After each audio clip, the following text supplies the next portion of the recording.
명리의 비식재관인으로 돌아가는 세상살이, 임금살이의 요소 중에서 가장 마지막에 등장하는 것이 인성, 그 중에서도 편인이 아닌 정인입니다. 비견 겁재는 식상을 생조하고 식상은 재성을 번성케 하며 그렇게 벌어들인 재성으로 인간은 명예와 조직을 부흥시키려고 합니다.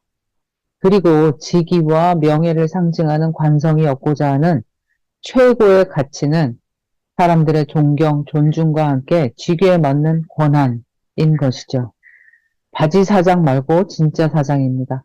가짜 선생 아니고 진짜 내외를 다 갖춘 선생입니다. 가짜 문서와 권한이 아니고 진짜 내 문서, 내 고유의 권리와 권한입니다. 무인성에 관성만 잔뜩 가진 자 얼마나 목이 마를까요? 직위와 간판은 남보기에 그럴듯한데 진짜 속이 채워지지 않은 쇼윈도 사장, 쇼윈도 회장, 겉보기에만 좋은 그리고 그 속에서 노예처럼 이래라 저래라 윗사람의 명령을 따라야 하는 빛 좋은 개살구가 될 수 있습니다. 하나의 예로 인성이 없는 상태로 정관이 멀쩡하게 제 역할을 하는 가정주부는 남편이 사회적으로 성공했을지는 모르지만 그 성공에 일조한 자신의 몫을 인정받지 못할 수가 있습니다. 인성은 인정욕구이기도 합니다. 그래서 인성운에는 자신의 공로를 생색내고 싶어 하기도 하고 자신의 권리를 찾아 헤매기도 하죠. 버려뒀던 자신의 모습과 내면을 채우기 위해서 피부과를 다니기도 하고 문화센터로 가서 무언가를 배우기도 합니다. 자신의 내면으로 시선을 돌리게 되는 것이 인성입니다. 왕을 가르칠 정도의 고상함과 품위와 어쩌면 우아함까지 갖춘 정의는 태생이 학구적입니다. 관성은 정인을 좋아해서 정인에게 많은 혜택을 주려고 합니다. 예를 들면 학교에서는 상장과 표창장, 회사 내에서는 승인을 내릴 수 있는 권한, 정부에서 인정하는 자격증과 같은 공식적인 권리와 권한 말이죠. 정의는 배우고 내적 성장을 끊임없이 추구하여 일간을 키우고 또 키웁니다. 일간 옆에 정인이 있다면, 특히 정인이 천간에 있다면 천천히 하지만 지속적으로 자기 성장과 발전을 하고 있는 삶이라고 보면 됩니다. 배움에서 흡수력이 좋고 흡수한 지식은 자신 안에 가둬놓는 능력도 좋습니다. 집중력과 몰입력이 좋아서 인성은 학업 성취에 굉장히 중요한 요소라고 할 수 있습니다. 이러한 인성이 식상과 함께 있다면 지식을 펼치고 내보이는 것이고 곱비 풀린 말처럼 날뛰는 식상, 특히 상관에게 재갈을 물리고 훈련시켜 명마로도 만들 수 있는 선생, 강사, 교육, 상담 등에 적합하겠죠. 편인이 가르치는 것과 정인이 가르치는 것은 주류이냐 비주류이냐의 학문 분야도 달라지고 가르치는 방법, 내용, 대상도 모두 달라지게 됩니다. 왕을 가르칠 만한 자질과 지식의 수준은 정인이 갖고 있는 것이죠. 정인이 습득하는 지식과 학습의 내용은 반듯한 지식이며 순수함 그대로의 지식으로 잡생각이 들어가지 않은 데이터라고 볼 수 있습니다. 물론 음의 측면도 있습니다. 고리타분하죠. 올드할 수 있습니다. 변화를 잘 수용하지 못하고 옛것 그대로를 고수하여 라떼는 혹은 꼰대라는 소리를 들을 수도 있습니다. 여기에 정관까지 있어서 합세하게 되면 그야말로 빼박으로 꼰대 소리 들을 수 있습니다. 자신만의 생각에 너무 몰입하는 것은 현실 인식이 잘 안 된다는 것을 의미해서 사기를 당하기도 쉽죠. 남들도 나 같은 생각을 하겠지 하는 안이한 생각으로 호구처럼 사악한 이들의 먹잇감으로 전락할 수도 있는 게 정인입니다. 어리버리 그 자체인 것이죠. 그래서 재성이 필요한 겁니다. 정인이나 편인이나 둘 다. 인성다자들은 학교 안에서만 살거나 해야지 사업하겠다고 나서면 낭패 볼 가능성이 큽니다. 세상 물정 모르는 게 인성이기도 하거든요. 그러나 지식을 습득하고 전달하는 남다른 재주를 가지고 있으니 그것에 집중하면 저작권, 특허권, 프랜차이즈 관리, 자신만의 브랜드 등으로 잘 먹고 잘 살 수 있는 여지가 있습니다.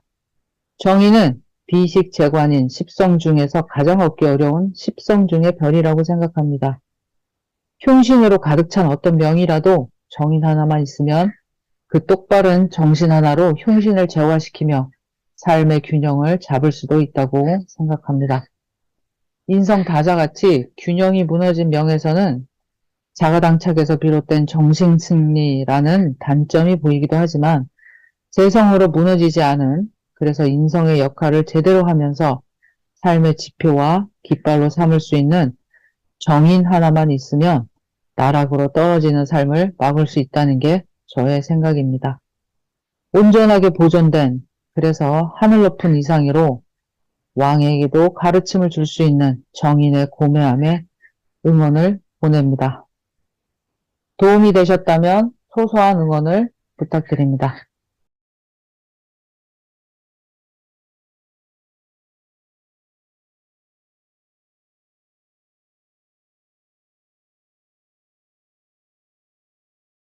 명리학을 하는 사람으로서 저의 새로운 대운이 어떤 변화를 가져다 주는지 직접적인 체감을 온몸으로 느끼려고 매우 면밀히 하루하루의 심리적 변화와 상황의 변화에 촉각을 세우고 있습니다. 올해 대운이 바뀐 저는 확연히 몇 달 전의 저와 현재의 저의 태도와 생각이 많이 바뀌었습니다. 혹자는 새해를 맞이하여 새로운 마음으로 심기일전하여 새로운 계획을 세운 것이 아니냐라고 할 수 있지만 그런 의도를 만든 적도 없고 의지를 세운 적도 없는 자연스러운 시간의 흐름 속에 저를 맡기고 있습니다. 지난해에 해왔던 생활 패턴과 다른 패턴의 시간을 보내고 있습니다. 그건 마음 먹는다고 되는 일이 아닙니다. 숲을 보고 지내던 사람이 도시에 나온 것처럼 시선과 생각과 환경이 변했기 때문입니다. 그건 의지와 별개의 것입니다. 사람의 루틴이 어떠냐에 따라 시간이 많이 흘렀을 때 결과물이 달라집니다. 그래서 환경과 생각이 바뀌어 행동과 루틴이 변화하는 운이 중요하다고도 할 수 있죠. 절대로 매일 무언가를 오랫동안 하는 사람을 이길 무언가는 없습니다. 그리고 그 매일 무언가를 해온 사람의 삶은 그 누구의 인생보다 알참을 확신하고 더 좋은 삶의 방식은 없다라고 저는 생각합니다. 시간을 가장 값지게 보내는 방법은 매일 무언가를 하는 것입니다. 루틴을 지키는 것 뿐입니다. 명리학에서 이런 지겹고 지루한 루틴을 가장 잘 버티는 사람은 인성을 중요하게 쓰는 사람입니다. 그 무서운 편관, 살을 다독이고 받아주는 인성이니 대단한 성분입니다.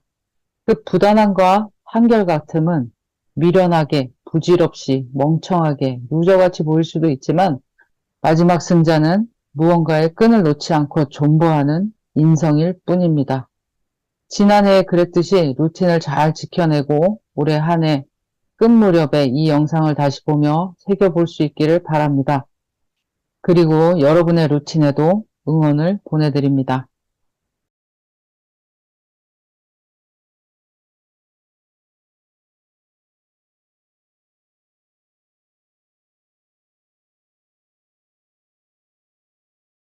명리에서의 10가지 성분, 정인, 편인, 정관, 편관, 정제, 편제, 비견, 겁제, 식신, 상관 중에서 편인과 정인은 입력값을 의미하기도 합니다. 사상과 이상, 현실을 받아들이는 그릇이며 컴퓨터로 따지면 키보드의 엔터값과 데이터라고 할 수 있겠네요. 그릇이 반듯한 모양이 아니고 일그러져 있다고 생각해 보세요. 그러면 편의는 기울어진 입력값, 편향된 데이터라고 할 수 있고 정의는 직선의 편향되지 않은 입력값이라고 할 수 있겠습니다. 사람의 머리에 어떤 데이터가 들어있나 보다 왜곡되지 않은 원래 그대로의 순수한 데이터와 사상이 들어있나가 더 중요합니다.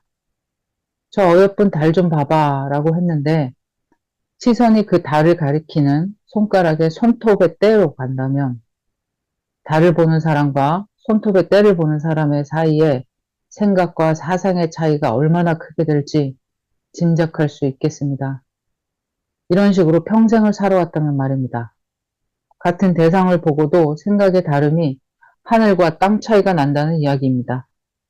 그래서 명리에서 같은 인성이라고 무인성보다 편인이 있으면 좋은 거 아니야? 라고 함부로 말할 수 없고 편과 정의 차이를 무시하고 비슷한 거라고 생각하는 것도 큰 오산입니다.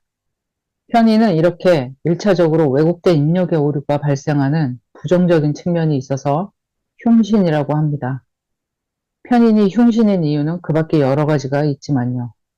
이러한 편인의 특징은 편인을 외로움과 고독의 상징으로 만들며 때에 따라 요즘 말로 또라이, 왕따, 오타쿠가 되기도 쉽습니다. 객관성을 유지하는 정인과는 달리 매우 주관적인 생각, 독창적인 아이디어가 편인이기 때문입니다. 이런 특징을 잘 사용하면 예술, 문화 콘텐츠, 디자인, 건축, 미술 등에서 독보적인 존재로 재탄생할 수도 있지만 그것도 사주 구성에 따라 달라지겠죠. 이러한 고독의 별, 편인이 누군가에게 인정을 받는다고 생각해 보세요. 아무도 알아주지 않는 자신의 생각을 주변에서 서포트하고 잘한다, 개성 있다라고 부추기면 홀라당 넘어가지 않을까요? 더군다나 편인이 비견이나 겁재로 보호를 받고 있는 상황이라면 그 객관성을 잃은 주관적 생각이 더더욱 철옹성같이 굳어지게 될 것이고 자신의 생각에 동조하는 이들하고만 어울리고 그 속에서 나올 생각조차 하지 못하게 될 가능성이 매우 큽니다.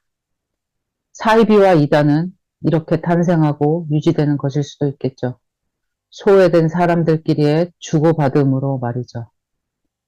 아마 그 속에서 소외됨을 느낄 수 없으니 그리고 자신의 생각과 동일한 사람들이 집단을 이루고 있으니 자신이 잘못된 게 아닐까 하는 생각을 하는 것이 거의 불가능하게 될 것입니다. 편인이 비견이나 겁재에 둘러싸여 있고 편인을 각성시켜 줄 수 있는 현실 감각인 재성이 1점 없거나 힘을 못 쓰게 약화되어 있거나 하면 이런 잘못된 집단에 빠질 위험이 크게 있습니다.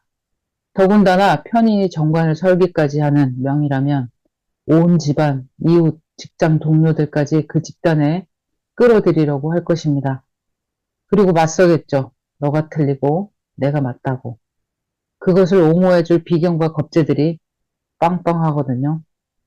사실 누가 틀리고 맞고 옳고 그르고를 가르는 것이 매우 주관적이고 사회 집단끼리의 이해관계와 알력이 있을 수 있는 일이라 함부로 사이비 이단을 단정하기는 쉽지 않습니다.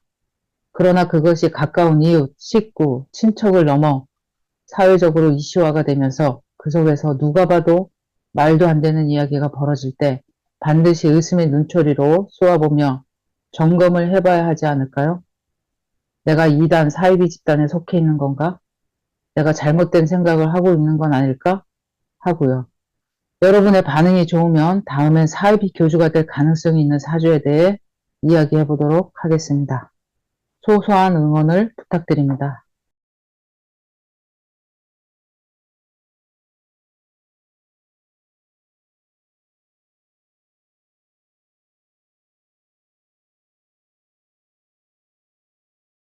찬란한 기술을 펼치는 사람을 고수라고 합니다. 음악, 그림, 글, 수학이나 영어, 철학도 어떤 분야에 상관없이 고수는 기술과 기교를 보유하고 있습니다. 기본이 탄탄한 기술은 나중에 자신만의 기교를 부릴 수 있는 밑거름이 됩니다. 스텝을 밟지 않는 기교는 어설픈 흉내에 불과합니다. 깊은 곳에서 우러나오는 소화되어 나오는 지식은 지혜가 되고 사람들에게 감동마저 줄 수 있습니다. 기교와 요령부터 배우고 가르치려고 하는 요즘 분위기가 있습니다. 오래 가지 못하는 향기이고 언젠가 다시 시작해야 하는 헛걸음 같습니다. 무엇이든 처음에 시작할 때 장기적인 마음을 먹는 것이 좋습니다. 헬스든 다이어트든 배움이든 시간이 분배되어 사람 몸에 체득된 어떤 것은 평생을 좌우하는 귀중한 어떤 것의 결정체로 남게 될 것입니다. 현란한 고수의 기교가 부럽다면 지금은 메트로놈을 켜놓고 정박의 박자를 맞추는 것부터 해야 합니다. 엇박의 기교를 담겠다고 정박을 놓치면 되돌리는데 더 많은 시간과 노력과 돈이 들게 됩니다. 영어도 마찬가지입니다. 시험 점수에 올인된 요즘 세태가 안타깝습니다. 영어를 20년째 가르치고 있는 수능 선생으로서 말이죠. 명리학에서 봤을 때 이러한 기교와 요령의 아이콘은 편인입니다. 거기에 겁재와 상관까지 더하게 되면 일탈로 폭주하는 기관차를 멈추기 힘듭니다. 시간을 단축시키겠다고 레일을 벗어나 달리던 기차는 어느새 길을 벗어나 있다는 걸 아는 때는 언제일까요? 명리학적 시각에서 그건 크게 편제가 와서 편인에게 한 방 먹이고 현타가 오게 하는 시점일 것입니다. 단편적인 것으로 일반화시키는데 편인을 따라갈 자가 없습니다. 편인에 상관의 말솜씨가 더해지면 그것이 진실이고 진짜인 듯 보입니다. 무언가 배우시고 익히실 때는 환장할 만큼의 인내와 성실이 뒷받침되어 정석의 기술을 터득하고 기술이 내 것이 되었을 때 저 깊숙한 곳에서 절로 올라오는 기교를 한번 부려보시기 바랍니다.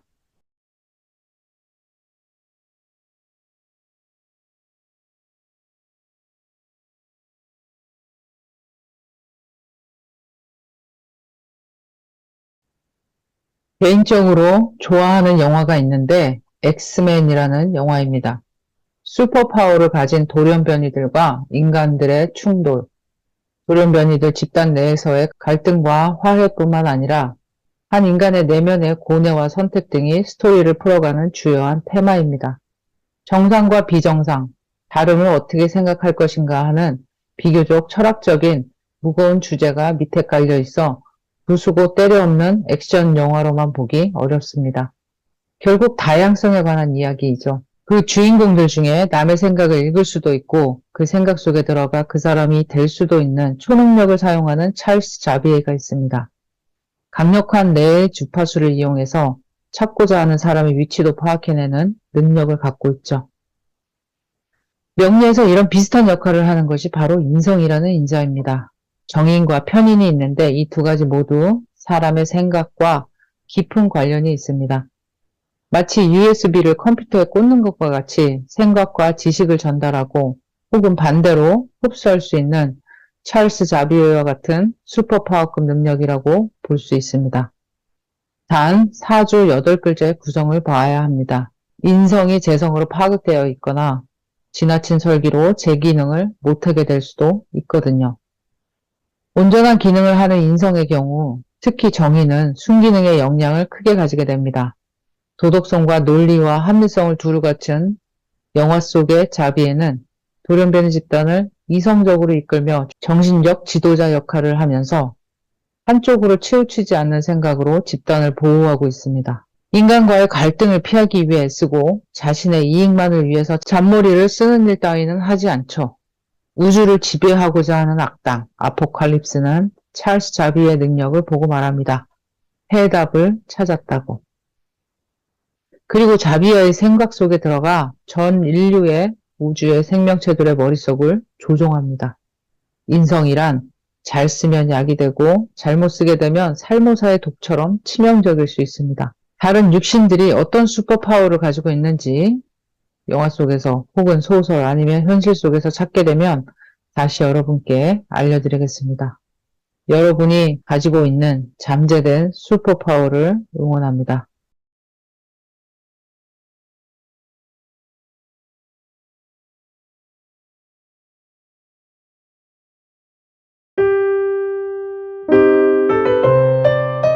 요즘 신뢰라는 고귀한 말이 우스운 말로 전락해버렸습니다. 신뢰와 믿음은 관계에서 가장 근본적인 것이 아닐까 싶습니다. 부모 자식 간에도, 친구 간에도, 비즈니스 관계에서도 신뢰와 믿음이 없다면, 그리고 약속이 지켜지지 않는다면 정말 큰일일 겁니다. 부모가 나를 버릴지도 모른다. 저 친구가 언제 내 뒤통수를 칠지 모른다. 저 사업 파트너가 언제든 계약을 깰 수 있다. 이런 분위기가 만연하고 뿌리 내린다면 아무도 믿을 수 없는 그런 삭막하고 질서가 무너지는 상황이 될 것입니다. 명리에서 신뢰, 신용, 약속, 양심에 해당하는 것이 인성입니다. 편의는 객관적인 약속과 신용, 신뢰가 아니라 주관적인 상황에 따라 변하는 것이라 제외하겠습니다. 정인도 사주 내에서 잘 보존되어 있어야지 재성으로 심하게 극을 당하고 있으면 차라리 인성이 없는 게 나을 수도 있습니다. 인성으로 그럴듯하게 신뢰의 상징으로 보이지만 결국은 재성으로 신의를 저버릴 수 있는 게 제국인이 된 상태입니다. 인성이 멀쩡하게 자리 잡고 있다는 것은 신용 1등급이라는 이야기입니다. 은행에서도 대출이 잘 나오고 사람들 사이에서도 저 사람은 믿어도 되는 사람으로 인식이 된다는 이야기고, 살면서 자기 양심이나 약속을 무너뜨리는 어떤 것을 가장 경계하면서 살고 있는 사람이기도 합니다. 그리고 당연히 그런 신뢰와 약속을 손바닥 뒤집듯 쉽게 저버리는 사람들을 가장 멀리 두고 싶어하는 성향이 강한 사람이죠. 어떻게 말이 그렇게 새털같이 가벼워? 라고 얼마 전에 누군가를 놓고 말한 적이 있습니다. 제국인이 된 사람이었죠. 믿지 못할 말을 하는 사람. 인성이 있어 겉보기엔 합리적이고 약속 잘 지킬 것 같이 보이지만 결정적인 순간에 재성의 논리를 쫓아가는 사람인 것입니다. 제국인이 반드시 부정적인 면만 갖고 있는 것은 아닙니다. 제국인은 현실과 이상의 타협점을 만들어내어 생각을 현실로 만들어내는 마법사 같은 능력의 소유자이기도 합니다. 재테크의 달인이기도 하고 현실 논리와 생각 속의 세상 사이에서 늘 줄타기를 해야 하니 머리가 좋은 사람이기도 합니다. 늘 이야기하지만 재성과 인성의 힘의 균형이 맞을 때 그런 좋은 점이 두드러지게 되는 거겠죠. 여기서 말하는 신뢰의 무너짐은 인성이 재성으로 심하게 얻어맞고 있는 경우를 말하는 것입니다. 무인성이라도 재성이 너무 강한 사주라면 인성이 발을 들여놓을 틈조차 없는 상태라서 재성만 있는 사주도 인성이 무참히 극을 당하고 있다라고 봐도 무방합니다. 돈이 최고지 신뢰와 약속은 배워줘라 라는 마음이죠. 재성이라는 목적이 분명하기 때문에 그것만 보이고 그것만을 위해서 달려갑니다. 인성이 식상을 제어하는 브레이크 역할을 하기 때문에 재성을 향해 달려가는 예감을 잠깐 멈추게 하고 점검하는 시간을 갖게 하는데, 이런 브레이크가 고장이 나서 없어진 상태가 제국인이 본인에게나 주변 인물들에게나 위험한 상황이 언제든 연출될 수 있다는 것이죠. 인성이 문제가 되면 집문서, 자격증, 면허증, 공신문서, 계약서, 인허가 등 신용과 신뢰, 약속, 믿음 등의 큰 타격이 올 수 있습니다. 관의 생을 받고 있는 인성이라면 적어도 책임을 지려고 노력은 할 수 있습니다. 관도 없고 식상이 득세하여 재성이라는 목적의식만 가득하다면 아마 요즘 난무하는 사기의 위험이 있겠죠. 약속을 지키고 상대방의 신의와 신뢰를 얻는 것만큼 어려운 일이 있을까요? 요즘같이 가볍게 새털같이 아니면 말고 하는 행태가 만연하는 세상에서 말 한마디 조심하며 뱉은 말에 책임을 지려고 하고 어떻게든 여태까지 쌓은 신용과 신뢰를 지키려고 하는 사람을 만나기가 쉽나요? 약속을 지키는 것도 어렵고 바르게 사는 것도 참 힘든 세상입니다. 주변에 너무 많은 믿을 수 없는 인간들이 많기 때문이죠. 많은 사주를 봤지만 천간에 정인을 띄운 사주는 정말 없는 것 같습니다. 천간 어느 자리이건 정인이 있다면 유심히 한번 보세요. 그 정인이 어떤 상태로 보존되고 있느냐에 따라서 신뢰와 믿음을 가늠해 볼 수 있을 것입니다. 여러분의 무탈한 약속과 믿음을 기원하겠습니다. 그리고 소소한 응원을 부탁드립니다.